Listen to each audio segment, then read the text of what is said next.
Dr. Howard Thurman, one of the mentors of Dr. Martin Luther King Jr. and Albert Schweitzer and Mahatma Gandhi, he was a very brilliant writer. He wrote some things that really grabbed me. He wrote, "Deep is the hunger, the voice of the genuine, the centering moment." During the time after receiving 238 radiation seed implants, I was reflecting on his words, and these words kept me up that night. He said, the ideal situation for a man or woman to die is to have family members praying with them as they cross over. He said, but imagine, if you will, being on your deathbed and standing around your bed, the ghost of the dreams, the ideas, the abilities, the talents given to you by life, and that you, for whatever reason, you never went after that dream. You never acted on those ideas. You never used those talents. You never used those gifts. And there they are standing around your bed looking at you with large angry eyes saying, we came to you and only you could have given us life. And now we must die with you forever. And the question is, if you died today, what dreams, what ideas, what talents, what books, what music, what leadership, what voice will die with you? Miles Monroe, great orator and speaker, said the wealthiest place on the planet, it's not in the Far East where there's oil in the ground. It's not in South Africa where there are diamond mines. He said the wealthiest place on the planet is the cemetery, because there you'll find greatness that we've never seen. There you find talent and genius and potential never actualized. Perhaps that's why Henry David Thoreau wrote the words, oh God, to reach the point of death, only to realize that you've never lived. Maybe that's why some unknown writer wrote the words, what if you live your whole life only to discover that it was wrong?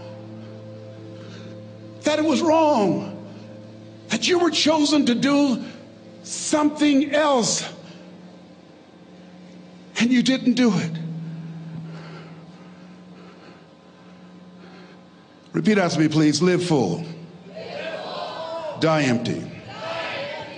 I want you to take some notes and some things, and I want you to think about your goals and dreams in the three categories that I mentioned: personal, professional, and your social contribution.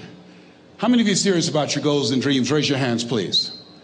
Thank you very much. How many of you don't want to take your dreams to your grave with you? Raise your hands, please.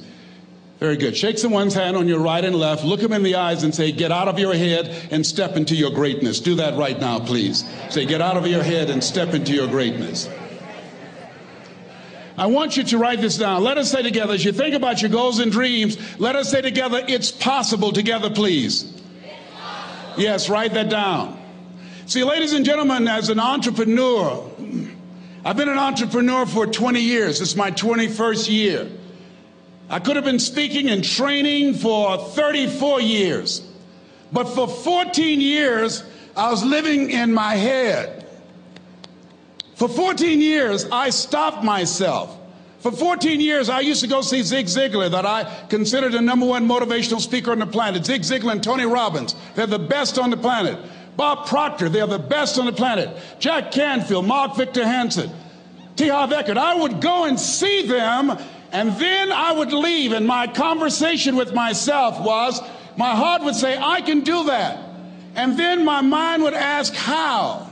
How would you do that, Les Brown? See, when I was in the 5th grade, I was identified as EMR, labeled educable, mentally retarded. Put back from the 5th grade to the 4th grade. I failed again when I was in the 8th grade. I have no college training. And a man changed my life, and I'll never forget his name, Mr. Leroy Washington. He's in his 80s now, and he's blind from glaucoma, but he gave me a different vision of myself. I was in his class waiting on another student. He came in and said, young man, go to the board and work this problem out for me. I said, oh, sir, I can't do that. I said, why not? I said, I'm not one of your students. He said, look at me. Yes, sir. Go to the board and work the problem out anyhow. I said, sir, I can't do that. He said, why?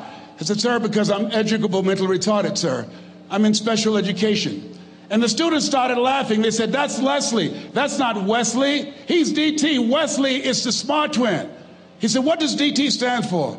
I said, I'm the dumb twin, sir. And as the students laughed at me, he came from behind his desk, he looked at me and he said, don't you ever say that again. Someone's opinion of you does not have to become your reality.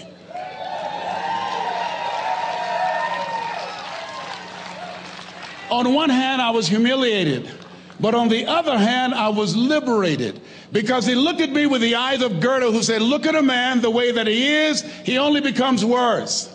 But look at him as if he were what he could be, then he becomes what he should be. And so we developed a relationship. And one of the things that I can just tell you as you think about your goals and dreams, all of us can say in a spirit of integrity that it's possible. That if anybody at any point in time lived their dream, then it's possible that I can live mine.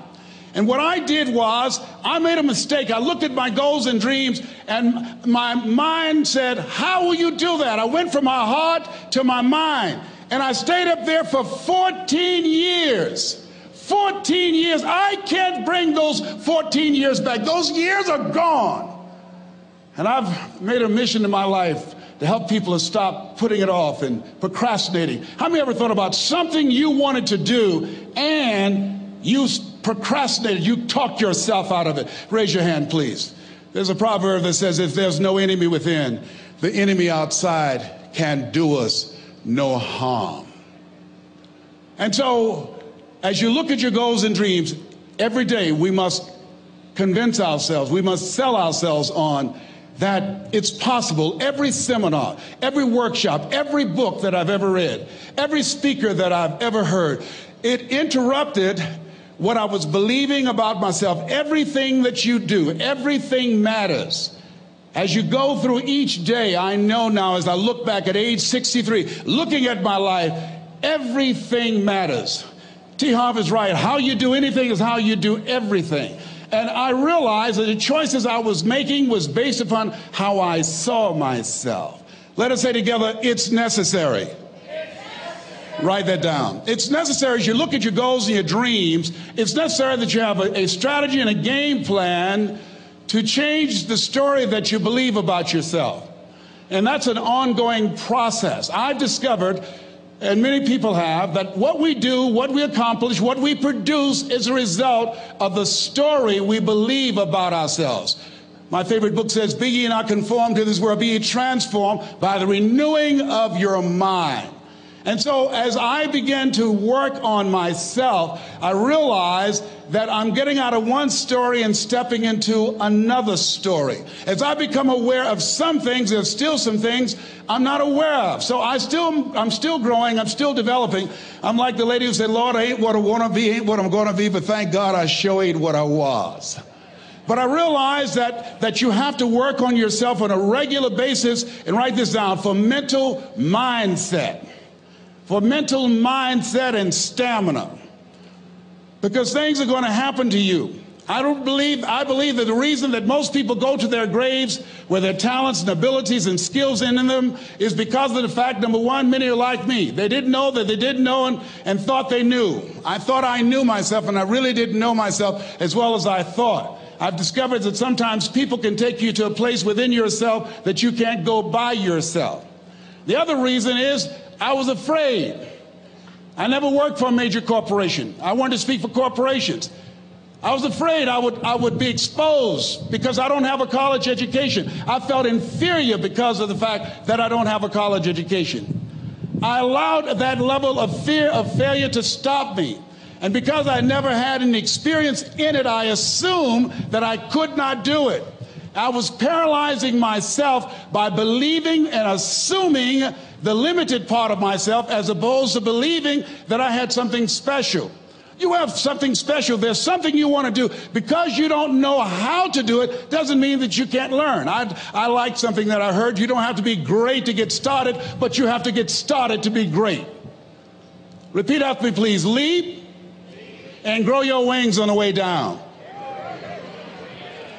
See, the people that will live their dreams, the 2% that will do that, these are, and write this down, become a risk taker. They're risk takers. They don't mind failing. They don't mind making mistakes. They're willing to take life on, take life in the collar. Viscott said, if you're not willing to risk, you cannot grow. And if you cannot grow, you cannot become your best. And if you cannot become your best, you can't be happy. And if you can't be happy, then what else is there? I like what Helen Keller said. She said, life is short and unpredictable. Eat